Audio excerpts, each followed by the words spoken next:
की आगामी लोकसभा निवडणूक 2024च्या अनुषंगाने आदर्श आचारसंहिता लागू असून दिनांक 12/4/2024 रोजीचे 12 वाजेचे सुमारास सांगली शहर पोलीस ठाणे हद्दीतील सांगलीवाडी टोलनाका येथे निवडणूक पथकातील पोलीस अंमलदार पोलीस नाईक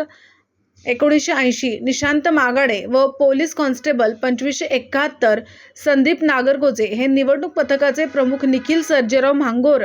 व कर्मचारी शंकर कुलैया भंडारी प्रमोद अर्जुन भिसे असे नाकाबंदी करीत असताना मारुती सुझुकी स्विफ्ट 4 चाकी वाहन क्रमांक MH10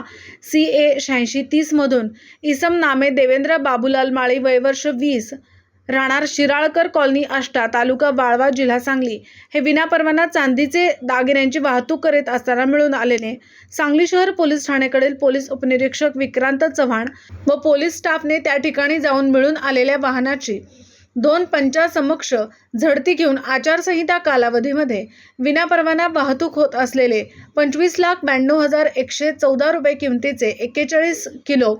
557 ग्रॅम वजनाचे चांदीचे दागिने मिळून आल्याने ते सविस्तर पंचनाम्याने जप्त केले आहेत।